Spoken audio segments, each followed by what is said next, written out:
al-ilmu ibadah. Harus dipahami bahwa ilmu itu adalah ibadah. Artinya menuntut ilmu itu termasuk apa? Ibadah, bahkan ibadah yang sangat agung di sisi Allah Subhanahu wa taala. Kata Syekh Utsaimin menjelaskan, al-ilmu ibadatun bila syak bal huwa min ajallil ibadati wa afdaliha. Berilmu itu ibadah tanpa ragu lagi.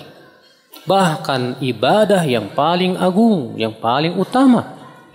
Sampai-sampai Allah menyebutkan bahwa menuntut ilmu itu bagian dari jihad. Allah Ta'ala berfirman dalam surat At-Taubah 122. وَمَا كَانَ الْمُؤْمِنُونَ لِيَنْفِرُوا كَافَّةً فَلَوْلَا نَفَرَ مِنْ كُلِّ فِرْقَةٍ مِنْهُمْ طَائِفَةٌ لِيَتَفَقَّهُوا فِي الدِّينِ وَلِيُنْذِرُوا قَوْمَهُمْ إِذَا رَجَعُوا إِلَيْهِمْ لَعَلَّهُمْ يَحْذَرُونَ. Tidaklah layak kaum mukminin seluruhnya pergi ke medan perang. Akan tetapi hendaknya ada sekelompok di antara mereka yang tafakuh dalam agama, dan agar mereka memberikan peringatan kepada kaumnya saat mereka kembali kepada kaumnya, supaya kaumnya itu waspada. Ya. Maka kata Syekh Utsaimin ini menunjukkan bahwa menuntut ilmu itu bagian dari jihad. Ya. Dan akhal Islam azani Allah wa yakum. Orang yang Allah inginkan kebaikan kepada seseorang adalah ketika Allah jadikan ia faqih dalam agama. Sebagaimana dalam hadis yang masyhur, Nabi SAW bersabda, "Man yuridillahu bihi khairan yufaqihu fid din." Siapa yang Allah inginkan kebaikan untuknya, maka Allah akan jadikan ia faqih dalam agama. Berarti pemahaman kebalikannya apa, Pak? Orang yang Allah tidak inginkan kebaikannya, maka ia tidak akan mau mempelajari ilmu agama. Na'udzubillah. Kita lanjutkan. Kata beliau, aslul usul fi hadhil hilyah. Bali wa likulli amrin matlub ilmuka bi anna al-ilma ibadah. Pokok yang paling pokok dalam kitab Al-Hilyah ini, bahkan dalam setiap perkara yang kita cari, itu kamu harus tahu bahwasanya menuntut ilmu itu ibadah. Bahkan itu ibadah yang tidak ada tandingannya, Pak. Imam Ahmad mengatakan apa? Al-ilmu la ya'dilu syai'un idza sahhatin niyyah. Ilmu itu tidak bisa dibandingkan dengan apapun kalau niatnya benar. Iya. Qala ba'dul ulama, al-ilmu salatus sir wa ibadatul qalb. Ilmu itu salat rahasia dan ibadah hati. Karena ketika kita menuntut ilmu, kita berusaha untuk memahami, tidak? Memahami itu tugasnya apa, Pak? Itu tolong panitia anak-anaknya, Pak, supaya tidak ribut, ya. Memahami ilmu itu tugasnya apa, Pak? Hati. Berarti ilmu itu ibadah anggota badan atau ibadah hati? Ibadah hati. Mana yang lebih utama? Ibadah hati atau ibadah anggota badan? Ibadah hati. Al-Imam Ibnu Qayyim rahimahullah dalam kitab Miftah Daris Sa'adah, ketika menyebutkan tentang keutamaan ilmu di atas di atas harta, beliau membawakan hadis Nabi sallallahu alaihi wasallam. Nabi sallallahu alaihi wasallam ditanya apa amal yang paling utama. Kata Rasulullah, iman kepada Allah. Kemudian apa ya Rasulullah? Kata Rasulullah, jihad di jalan Allah. Kemudian apa ya Rasulullah? Kata Rasulullah, haji mabrur. Kata Ibnu Qayyim, Rasulullah menyebutkan amal yang paling utama itu iman kepada Allah. Yang kedua adalah jihad fisabilillah. Padahal jihad itu lebih melelahkan. Orang yang berjihad itu mencampakkan dirinya kepada kematian. Tapi ternyata iman kepada Allah lebih utama. Sedangkan iman kepada Allah itu ibadah hati. Ini menunjukkan, kata beliau, bahwa ibadah hati lebih utama daripada ibadah anggota badan. Dan menuntut ilmu termasuk ibadah hati. Ikhwata Islam azani Allah wa iyyakum. Kata beliau, wa alaihi. Maka atas dasar ini, kalau kita sudah fahami betul bahwasannya menuntut ilmu itu termasuk ibadah yang agung, fa inna syartul ibadah, maka sesungguhnya syarat ibadah itu ada berapa? Syarat ibadah ada berapa? Hah? Ada 2. Syarat ibadah ada 2 macam. Yang pertama apa? Ikhlas. Kata beliau, ikhlasun niyyah. Yang pertama mengikhlaskan niat kita karena Allah. Berdasarkan firman Allah Subhanahu wa taala, "Wa ma umiru illa liya'budullaha mukhlishina lahuddin." Dalam surat apa itu? Al-Bayyinah. Dan tidaklah mereka diperintahkan kecuali agar mereka mengikhlaskan agama itu amal untuk Allah saja. Iya. Fil haditsil al-fardil masyhur an Amiril Mukminin Umar bin Khattab. Dan disebutkan dalam hadis yang masyhur dari Amirul Mukminin Umar bin Khattab, semoga Allah meridainya, bahwa Nabi sallallahu alaihi wasallam bersabda, "Al-innamal a'malu binniyat." Sesungguhnya amal itu sah dengan apa? Dengan niat. Iya. Artinya seseorang tidak akan mendapatkan pahala kecuali dengan niat, Pak. Seseorang pun tidak akan bisa mendapatkan dosa kecuali dengan apa? Dengan niat. Iya. Kata Syekh Utsaimin rahimahullah, "Idza qala qailun," kalau ada orang yang bertanya, "Bima yakunul ikhlas fi talabil ilm?"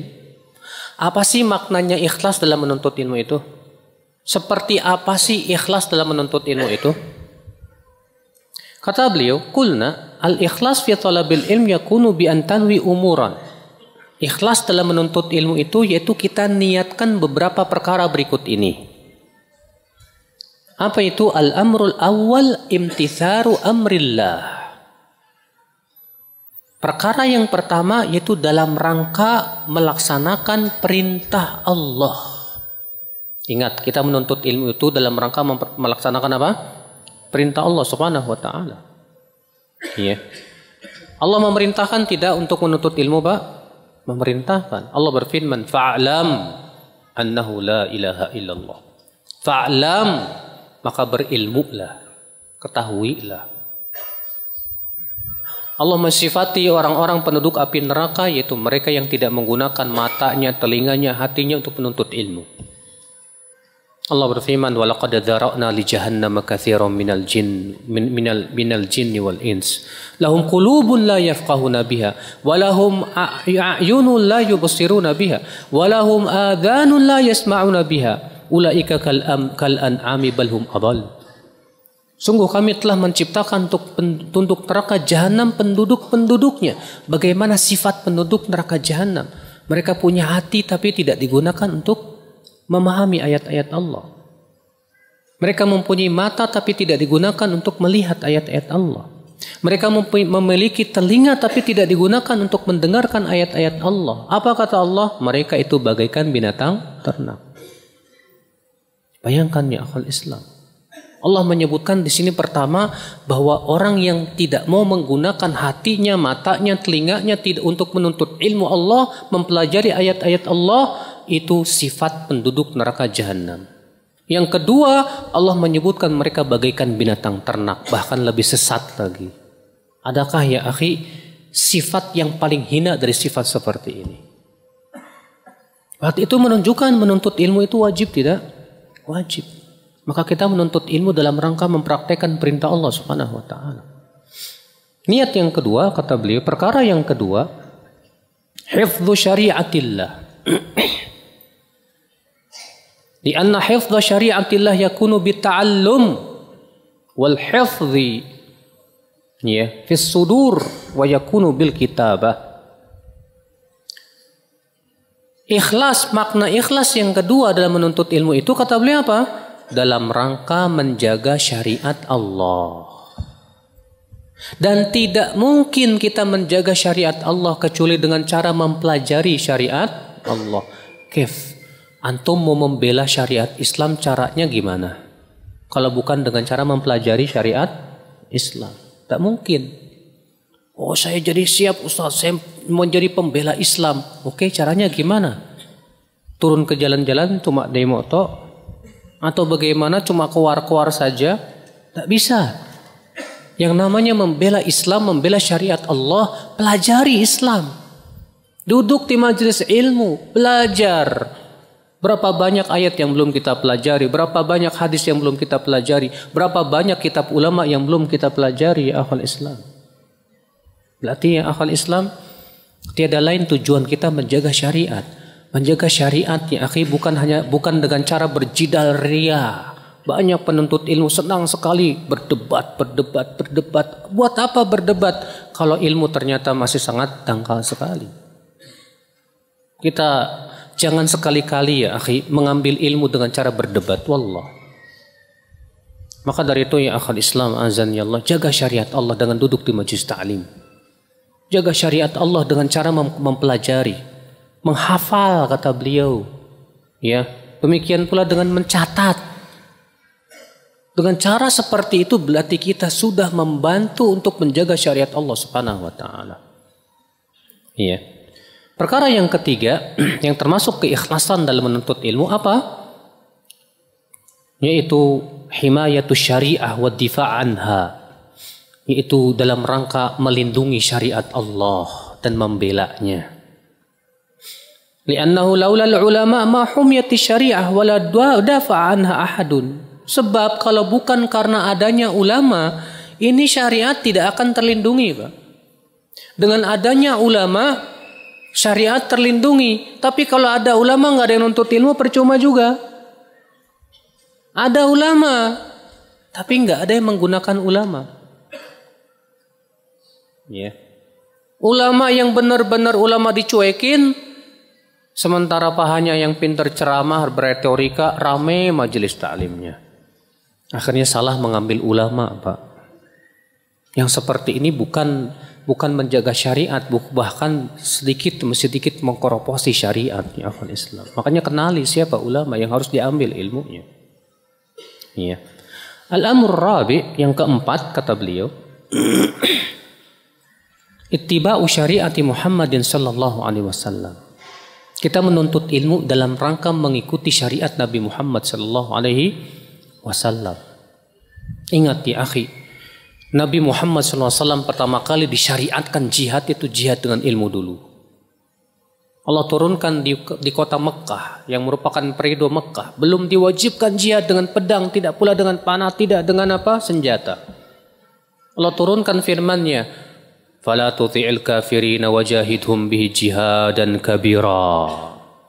Jangan kamu menaati orang-orang kafir itu dan jihadi mereka dengan Al-Quran dengan jihad yang besar.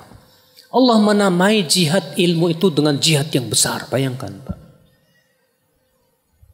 Maka itu syariat Nabi Muhammad SAW.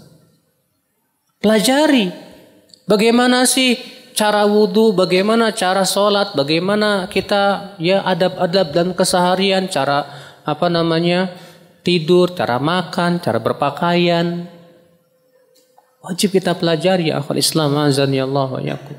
Kalau kita mengaku saya mencintai Rasul, saya mengikuti Rasul sallallahu alaihi wasallam, tapi kita tidak mau mengikuti sunnah Rasul dan mempelajari sunnah Rasul, hanya ucapan di lisan saja itu.